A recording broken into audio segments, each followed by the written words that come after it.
Capítulo 19. Junto al pozo de Jacob. En viaje a Galilea, Jesús pasó por Samaria. Era ya de mediodía cuando llegó al hermoso valle de Siquem.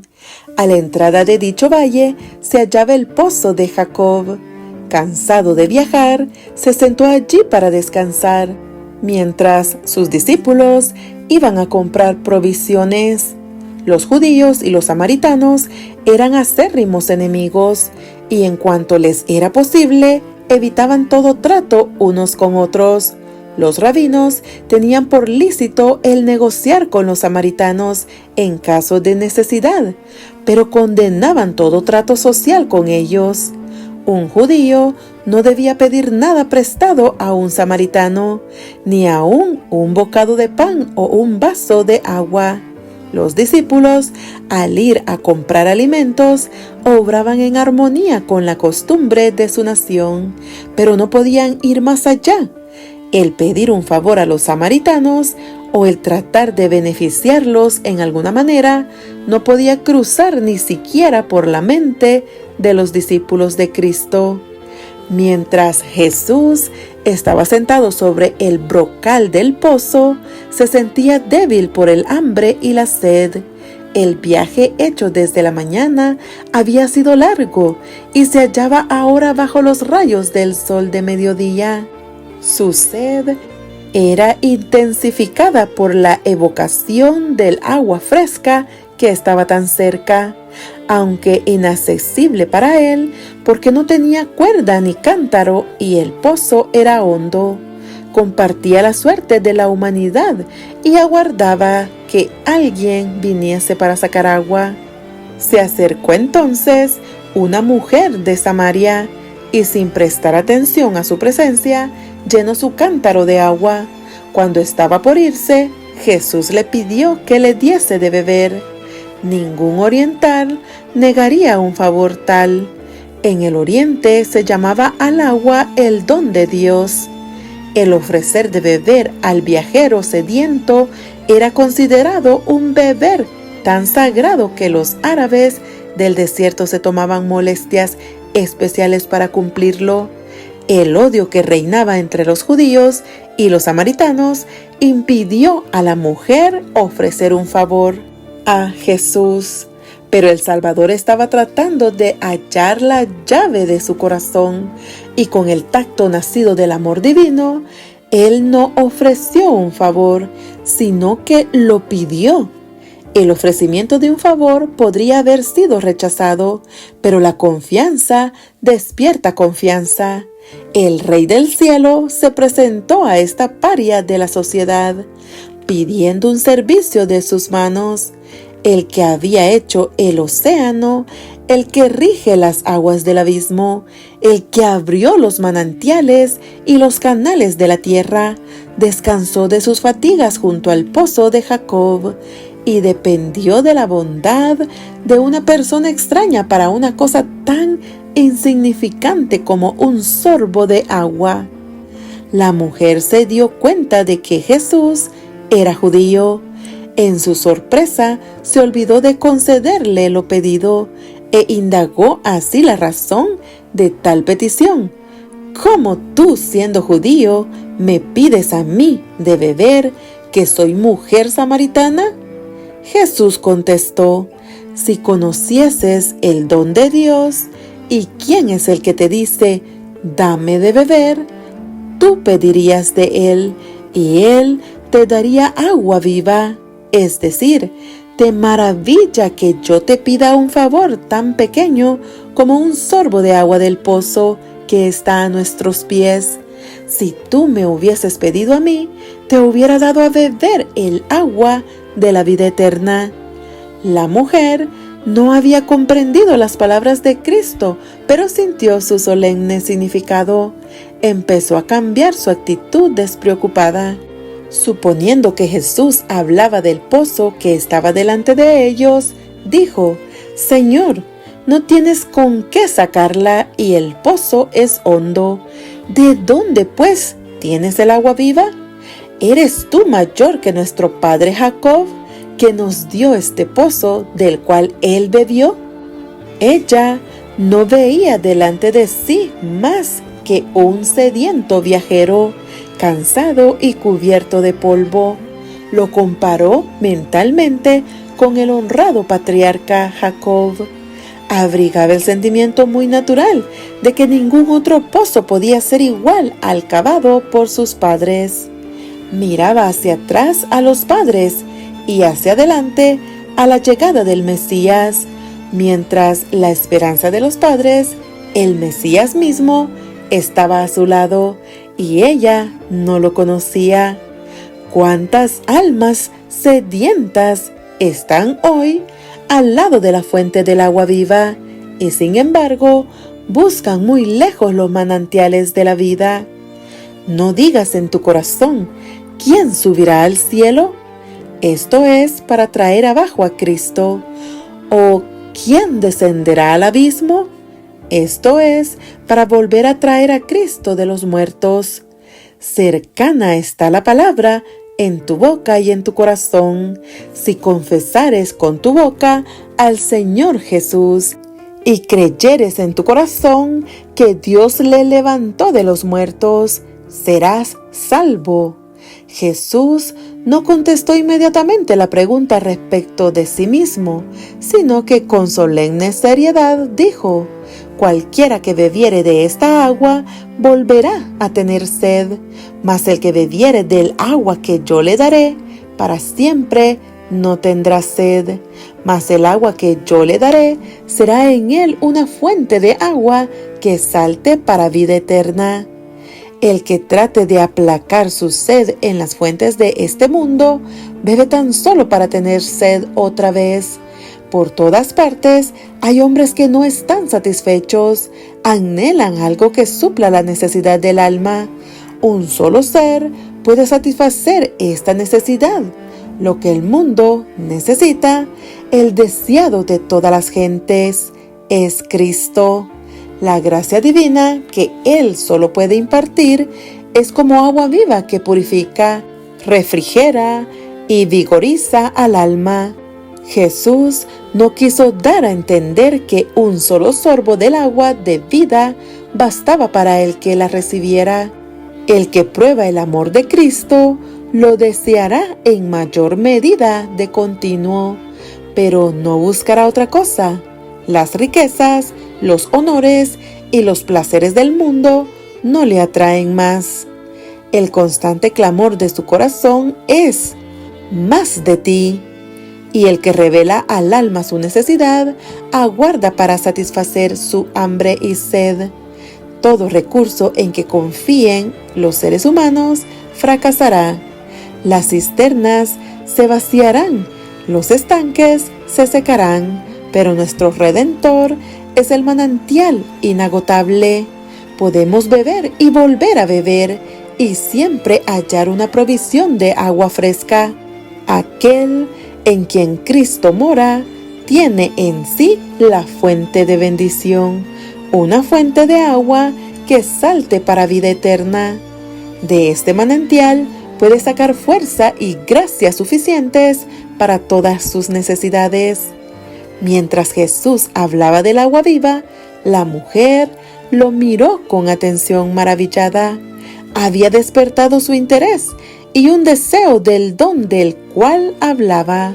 Se percató de que no se refería al agua del pozo de Jacob, porque de ésta bebía de continuo y volvía a tener sed. «Señor», dijo, «dame de esa agua, para que no tenga sed, ni venga acá a sacarla». Jesús desvió entonces bruscamente la conversación. Antes que esa alma pudiese recibir el don que Él anhelaba concederle, debía ser inducida a reconocer su pecado y su Salvador. Jesús le dice: «Ve, llama a tu marido y ven acá». Ella contestó: «No tengo marido». Esperaba así evitar toda pregunta en ese sentido, pero el Salvador continuó: «Bien has dicho, no tengo marido, porque 5 maridos has tenido, y el que ahora tienes no es tu marido. esto has dicho con verdad. La interlocutora de Jesús tembló. Una mano misteriosa estaba ondeando las páginas de la historia de su vida, sacando a luz lo que ella había esperado mantener para siempre oculto. ¿Quién era este que podía leer los secretos de su vida? Se puso a pensar en la eternidad, en el juicio futuro, en el cual todo lo que es ahora oculto será revelado. En su luz, su conciencia despertó. No podía negar nada, pero trató de eludir toda mención de un tema tan ingrato. Con profunda reverencia dijo: «Señor, paréceme que tú eres profeta». Luego, esperando acallar la convicción, mencionó puntos de controversia religiosa. Si él era profeta, seguramente podría instruirla acerca de estos asuntos en disputa desde hacía tanto tiempo. Con paciencia, Jesús le permitió llevar la conversación a donde ella quiso. Mientras tanto, aguardaba la oportunidad de volver a hacer penetrar la verdad en su corazón. «Nuestros padres adoraron en este monte», dijo ella, «y vosotros decís que en Jerusalén es el lugar donde es necesario adorar». A la vista estaba el monte Gerizim. Su templo estaba derribado y solo quedaba el altar. El lugar del culto había sido tema de discusión entre judíos y samaritanos. Algunos de los antepasados de estos últimos habían pertenecido a Israel, pero por causa de sus pecados, el Señor había permitido que fuesen vencidos por una nación idólatra. Durante muchas generaciones se habían mezclado con idólatras, cuya religión había contaminado gradualmente la suya. Es cierto que sostenían que sus ídolos tenían como único objeto hacerles acordar del Dios viviente, el gobernante del universo. No obstante, el pueblo había sido inducido a reverenciar sus imágenes esculpidas. Cuando el templo de Jerusalén fue reconstruido en los días de Esdras, los samaritanos quisieron contribuir a su erección juntamente con los judíos. Este privilegio les fue negado y esto suscitó una amarga animosidad entre los dos pueblos. Los samaritanos edificaron un templo rival sobre el monte Gerizim. Allí adoraban de acuerdo con el ritual mosaico, aunque no renunciaron completamente a la idolatría. Pero los azotaron desastres. Su templo fue destruido por sus enemigos y parecían hallarse bajo una maldición, a pesar de lo cual se aferraron todavía a sus tradiciones y a sus formas de culto. No querían reconocer el templo de Jerusalén como casa de Dios, ni admitían que la religión de los judíos fuese superior a la suya. En respuesta a lo que mencionara la mujer, Jesús dijo: «Mujer, créeme que la hora viene cuando ni en este monte ni en Jerusalén adoraréis al Padre. Vosotros adoráis lo que no sabéis. Nosotros adoramos lo que sabemos, porque la salud viene de los judíos». Jesús había demostrado que él no participaba de los prejuicios judíos contra los samaritanos. Ahora se esforzó en destruir el prejuicio de esa samaritana contra los judíos. Al par que se refería al hecho de que la fe de los samaritanos estaba corrompida por la idolatría, declaró que las grandes verdades de la redención habían sido confiadas a los judíos y que de entre ellos había de aparecer el Mesías. En las Sagradas Escrituras tenían una clara presentación del carácter de Dios y de los principios de su gobierno. Jesús se clasificó con los judíos como el pueblo al cual Dios se había dado a conocer. Él deseaba elevar los pensamientos de su oyente por encima de cuanto se refería a formas, ceremonias y cuestiones controvertidas. La hora viene, dijo él, y ahora es cuando los verdaderos adoradores adorarán al Padre en espíritu y en verdad, porque también el Padre tales adoradores busca que le adoren. Dios es espíritu, y los que le adoran en espíritu y en verdad es necesario que adoren. Aquí se declara la misma verdad que Jesús había revelado a Nicodemo cuando dijo: a menos que el hombre naciere de lo alto, no puede ver el reino de Dios. Los hombres no se ponen en comunión con el cielo visitando una montaña santa o un templo sagrado. La religión no ha de limitarse a las formas o ceremonias externas. La religión que proviene de Dios es la única que conducirá a Dios. A fin de servirle debidamente, debemos nacer del Espíritu Divino. Esto purificará el corazón y renovará la mente, dándonos una nueva capacidad para conocer y amar a Dios. Nos inspirará una obediencia voluntaria a todos sus requerimientos. Tal es el verdadero culto. Es el fruto de la obra del Espíritu Santo. Por el Espíritu es formulada toda oración sincera, y una oración tal es aceptable para Dios. Siempre que un alma anhela a Dios, se manifiesta la obra del Espíritu, y Dios se revelará a esa alma.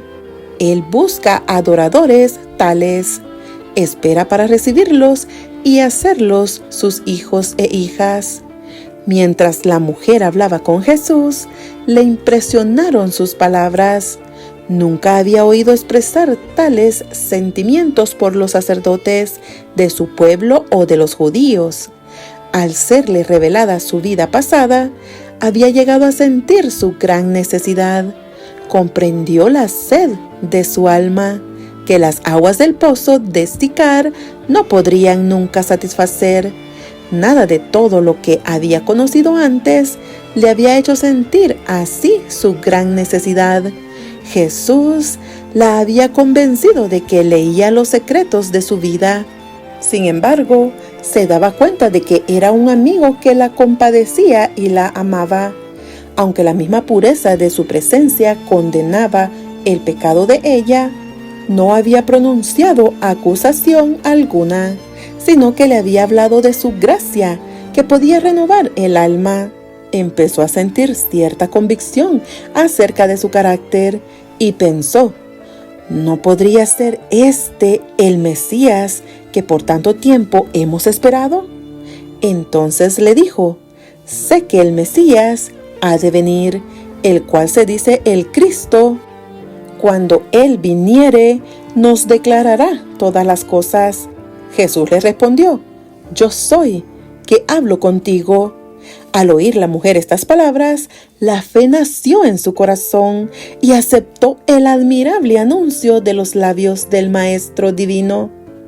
Esta mujer se hallaba en un estado de ánimo que le permitía apreciar las cosas.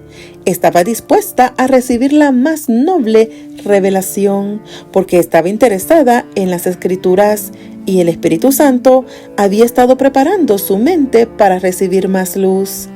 Había estudiado la promesa del Antiguo Testamento: profeta de en medio de ti, de tus hermanos, como yo, te levantará Jehová tu Dios, a él oiréis.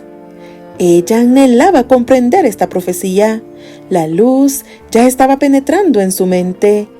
El agua de la vida espiritual que Cristo da a toda alma sedienta, había empezado a brotar en su corazón. El Espíritu del Señor estaba obrando en ella.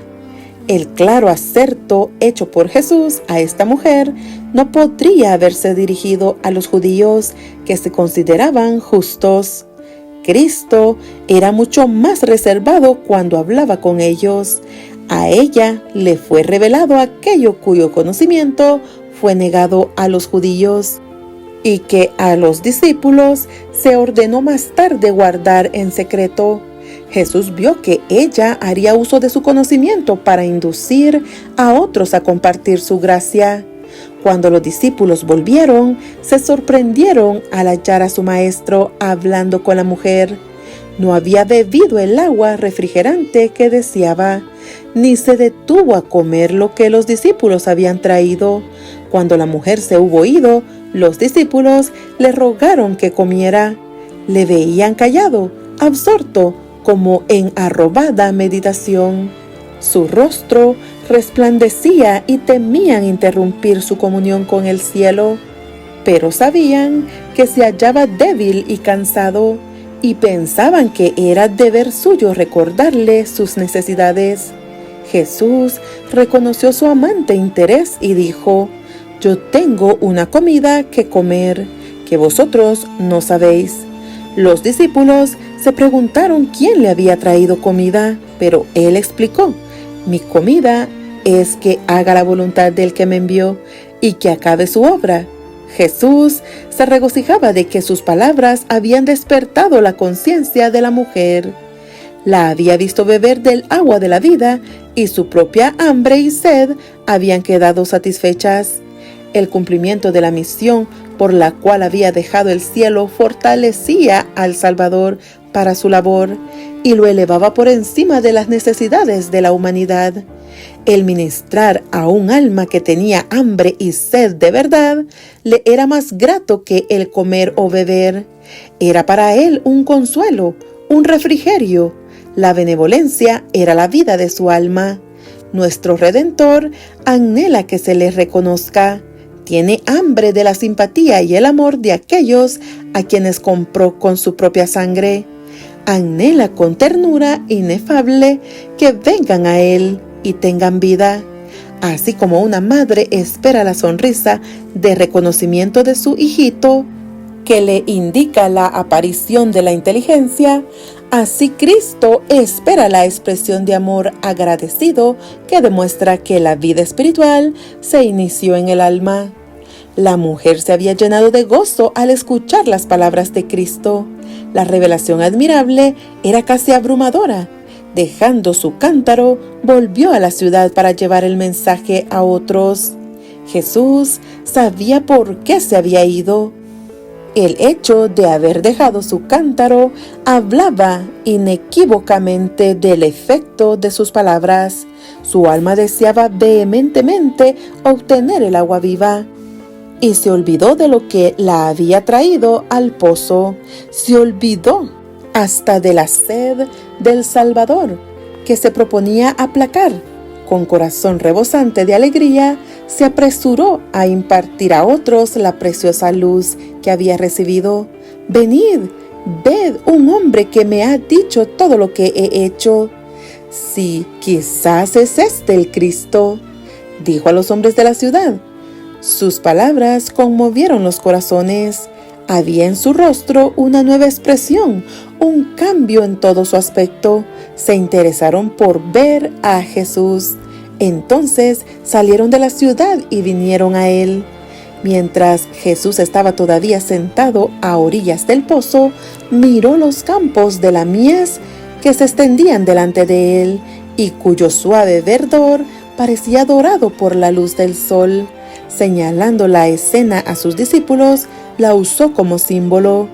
¿No decís vosotros: aún hay 4 meses hasta que llegue la siega? He aquí os digo, alzad vuestros ojos y mirad las regiones, porque ya están blancas para la siega. Y mientras hablaba, miraba a los grupos que se acercaban al pozo.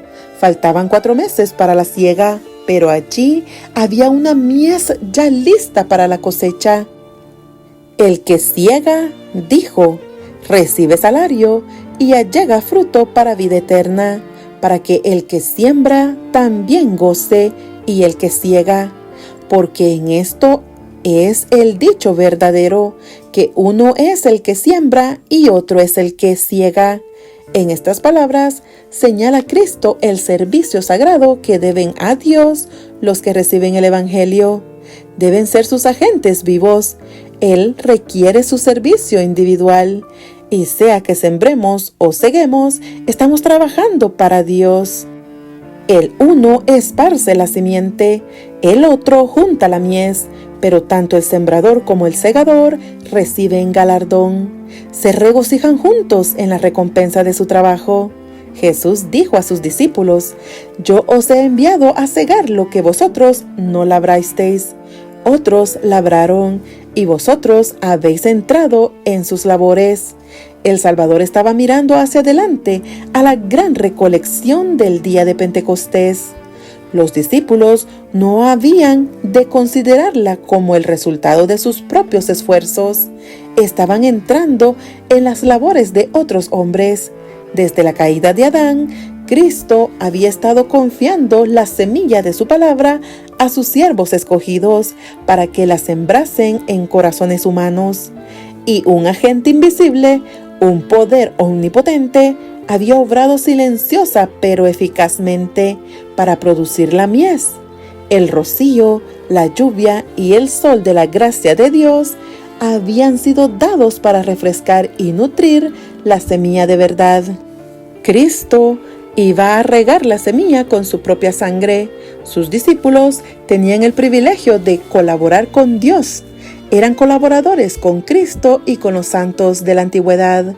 Por el derramamiento del Espíritu Santo en Pentecostés, se iban a convertir millares en un día. Tal era el resultado de la siembra de Cristo, la mies de su obra. En las palabras dichas a la mujer al lado del pozo, una buena simiente había sido sembrada, y cuán pronto se había obtenido la mies. Los samaritanos vinieron y oyeron a Jesús y creyeron en él. Rodeándole al lado del pozo, le acosaron a preguntas y ávidamente recibieron sus explicaciones de las muchas cosas que antes les había sido oscuras. Mientras escuchaban, su perplejidad empezó a disiparse. Eran como gente que, hallándose en grandes tinieblas, siguen un repentino rayo de luz hasta encontrar el día.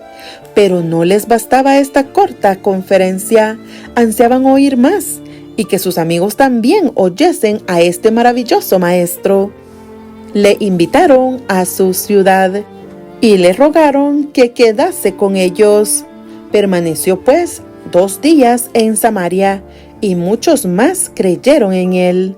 Los fariseos despreciaban la sencillez de Jesús, desconocían sus milagros y pedían una señal de que era el Hijo de Dios.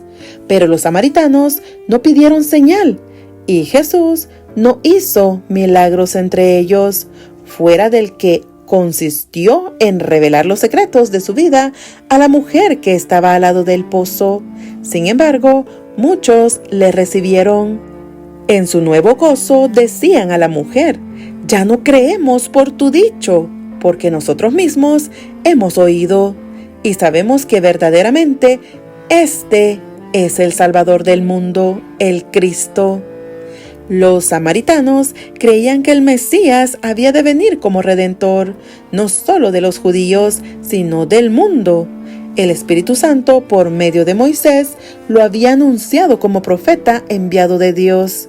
Por medio de Jacob, se había declarado que todas las gentes se congregarían alrededor suyo, y por medio de Abraham, que todas las naciones de la tierra serían benditas en él. En estos pasajes basaba su fe en el Mesías la gente de Samaria. El hecho de que los judíos habían interpretado erróneamente a los profetas ulteriores, atribuyendo al primer advenimiento la gloria de la segunda venida de Cristo, había inducido a los samaritanos a descartar todos los escritos sagrados, excepto aquellos que habían sido dados por medio de Moisés. Pero como el Salvador desechaba estas falsas interpretaciones, muchos aceptaron las profecías ulteriores y las palabras de Cristo mismo acerca del reino de Dios. Jesús había empezado a derribar el muro de separación existente entre judíos y gentiles y a predicar la salvación al mundo. Aunque era judío, trataba libremente con los samaritanos y anulaba así las costumbres farisaicas de su nación. frente a sus prejuicios, aceptaba la hospitalidad de este pueblo despreciado. Dormía bajo sus techos, comía en sus mesas, participando de los alimentos preparados y servicios por sus manos. Enseñaba en sus calles y lo trataba con la mayor bondad y cortesía. En el templo de Jerusalén, una muralla baja separaba el atrio exterior de todas las demás porciones del edificio sagrado.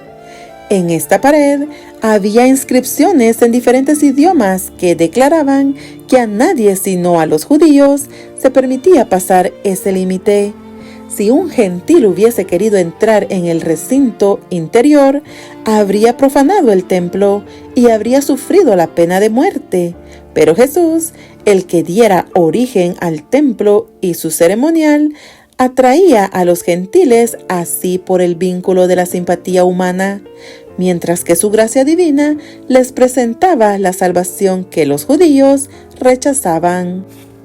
La estada de Jesús en Samaria estaba destinada a ser una bendición para sus discípulos, que estaban todavía bajo la influencia del fanatismo judío. Creían que la lealtad a su propia nación requería de ellos que albergasen enemistad hacia los samaritanos. Les admiraba la conducta de Jesús. No podían negarse a seguir su ejemplo. Y durante los 2 días que pasaron en Samaria, la fidelidad a Él dominó sus prejuicios, pero en su corazón no se conformaban. Tardaron mucho en aprender que su desprecio y odio debían ser reemplazados por la piedad y la simpatía. Pero después de la ascensión del Señor, recordaron sus lecciones con nuevo significado. Después del derramamiento del Espíritu Santo, recordaron la mirada del Salvador, sus palabras, el respeto y la ternura de su conducta hacia estos extraños despreciados. Cuando Pedro fue a predicar en Samaria, manifestó el mismo espíritu en su obra.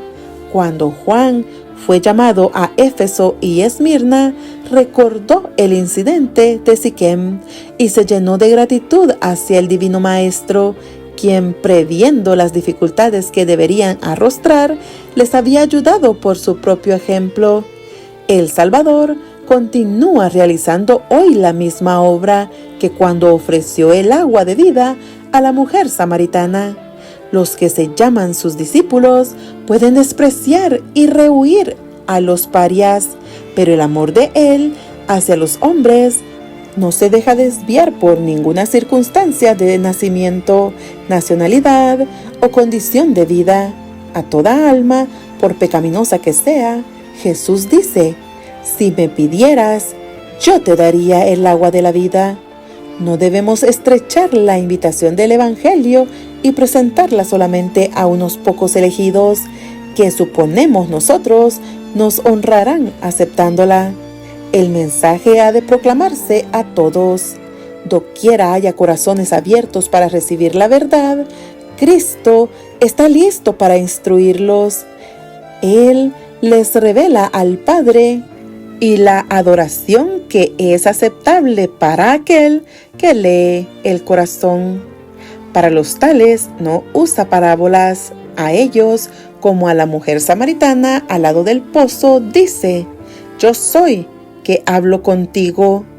Cuando Jesús se sentó para descansar junto al pozo de Jacob, venía de Judea, donde su ministerio había producido poco fruto. Había sido rechazado por los sacerdotes y rabinos, y aún los que profesaban ser discípulos suyos no habían percibido su carácter divino.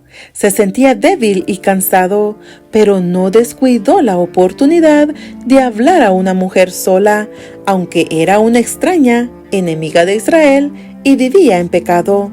El Salvador no aguardaba a que se reuniesen congregaciones. Muchas veces empezaba sus lecciones con unos pocos reunidos en derredor suyo, pero uno a uno los transeúntes se detenían para escuchar, hasta que una multitud oía con asombro y reverencia las palabras de Dios pronunciadas por el Maestro enviado del cielo. El que trabaja para Cristo no debe pensar que no puede hablar con el mismo fervor a unos pocos oyentes que a una gran compañía. Tal vez haya uno solo para oír el mensaje, pero ¿quién puede decir cuán abarcante será su influencia? Parecía asunto sin importancia, aún para los discípulos, que el Salvador dedicase su tiempo a una mujer de Samaria, pero él razonó con ella con más fervor y elocuencia que con reyes, consejeros o pontífices. Las lecciones que le dio han sido repetidas hasta los confines más remotos de la tierra. Tan pronto como halló al Salvador, la mujer samaritana trajo otros a él. Demostró ser una misionera más eficaz que los propios discípulos. Ellos no vieron en Samaria indicios de que era un campo alentador. Tenían sus pensamientos fijos en una gran obra futura y no vieron que en derredor de sí había una mies que cegar. Pero por medio de la mujer a quien ellos despreciaron, toda una ciudad llegó a oír del Salvador. Ella llevó enseguida la luz a sus compatriotas. Esta mujer representa la obra de una fe práctica en Cristo. Cada verdadero discípulo nace en el reino de Dios como misionero. El que bebe del agua viva llega a ser una fuente de vida. El que recibe llega a ser un dador. La gracia de Cristo en el alma es como un manantial en el desierto, cuyas aguas surgen para refrescar a todos y da a quienes están por perecer avidez de beber el agua de la vida. Dale like y suscríbete. Que Dios te bendiga.